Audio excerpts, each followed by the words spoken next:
Lijep pozdrav svima. Kao što znate, evo nalazimo se u mjesecu studenom ove jedne vrlo neobične i svima nama podosta izazovne godine.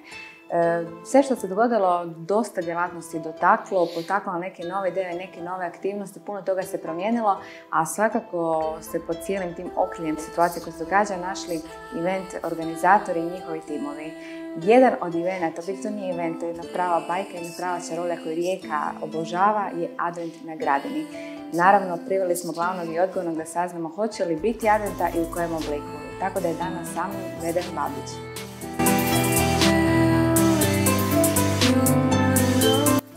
Vedran, evo cijele godine suočavamo se s jednim sasvim novim izazovom. Niko nas na to nije pripremio. Kako je biti event organizator u vrijeme COVID-19? Pa blago rečeno izazovno, makar u nekom kontekstu dosta smo naučili cijele ove situacije unazad nekoliko godina na brojnim našim projektima koji su već nam ušle u rutinu i projekti koje smo i planirali i organizirali. U nekom kontekstu smo mislili da oni ne mogu biti bitno drugačiji od takvih kakvi su bili do sad. U ovoj godini smo sami sebi pokazali i da oni mogu biti nešto drugačiji, tako da bilo izazovno planirati projekte, bilo izazovno organizirati, obzirom da ono što smo planirali je često puta bilo i teško provedivo, obzirom na sve propisane aktualne epidemiološke mjere, tako da smo se u stvari cijelo to vrijeme balansirali između mjera i onog što je realno za napraviti, ali možemo biti zadovoljni u onom kontekstu s projektima koji jesu iza nas. Najbitnije je da jesu bili održani prema svim mjerama. S druge strane, da posjetitelji koji su s nama već duži niz godina i ove godine su imali prilike prisustvovati istim tim manifestacijama.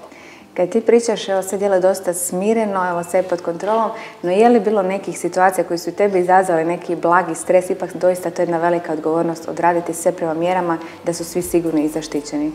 Pa konkretno što se tiče Ljeta na Gradini, smanjili smo broj projekata, odnosno sve one manifestacije po kojima smo bili u proteklom razdoblju poznati originalne konceptualno tematske manifestacije smo odgodili, odnosno prebacili za iduću sezonu. U onom programskom dijelu što se tiče koncertnih nastupa i dramskih predstava, tu je bilo izazovno jer su se mjere unutar nekakvog razdoblja što se tiče prodaje ulaznica i količine posjetitelja koje je moguće privući na lokaciju održavanja mijenjale. Tako da smo dosta imali situacije da smo, konkretno što se tiče koncerta Damira Kedže, kad su nove mjere donesene malo iza polnoći, doslovno u tom trenutku stopirali prodaju, makar prema svim onim mjerama do tog trenutka aktualnim još nekakvih 90 do 100 ulaznica je bilo moguće prodati. Nakon tog to je onemogućeno i doslovno smo morali reagirati relativno brzo kako bi stopirali daljnju prodaju. I takvih situacija je bilo još nekoliko kada smo se morali prilagođavati. Prilagodili se jesmo, neke programe smo morali prebaciti i za idući dan jer već ta količina ulaznica je bila preko dopuštenog broja, tako da smo neke programe čak i 2 dana radili. Definitivno su svi morali probuditi tu jednu prilagodljivu i kreativnu novu stranu, kao što si rekao i sam u nekom svom uvodu. Evo 3 godine i Riječani imaju neku svoju priču. Osim Ljeta na Gradini, pokrenuti i Advent na Gradini, doista nije to samo za Riječane. Brojni ljudi iz svih krajeva Hrvatske šire dolaze vidjeti tu jednu čaroliju, tu jednu bajku s lampicama. Evo, prosinac nam dolazi sigurno drugačije od svih prosinaca koje znamo. Kako se vi pripremate i što možemo očekivati? Pa je, u prva 3 izdanja zaista možemo biti zadovoljni. Prvenstveno i količinom posjetitelja, što nije sad popularno spominjati, ali treba ipak spomenuti da je više od 200.000 što naših sugrađana, što posjetitelja doslovno iz cijele regije bilo na Adventu na Gradini, u suradnji naravno i s Turističkom zajednicom grada Rijeke i gradom Rijekom pokrenuli ovaj projekt, došli do spomenutog 4. izdanja.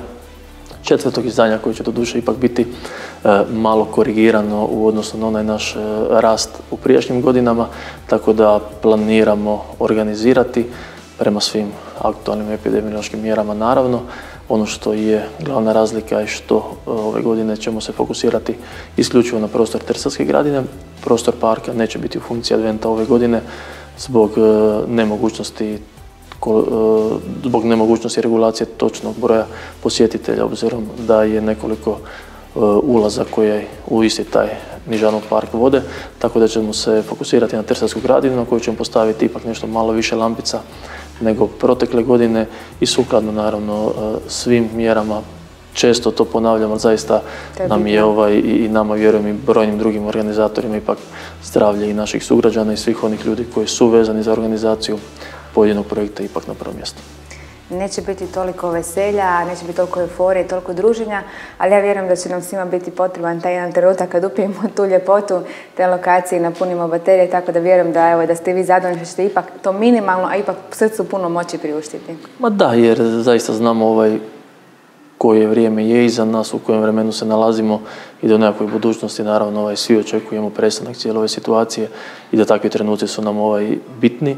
Što se tiče same Tersarske gradine, sam lokalitet oplemenjen sa tom količinom lampica ipak budi nekakav pozitivan osjećaj. Vjerujemo da svi oni koji budu s nama u tim reguliranim uvjetima da će pronaći trenutak za sebe. Sa te lokacije ići ipak malo nešto sretniji nego što su došli kako bi lakše proveli sve ono što ih očekuje u narednim danima.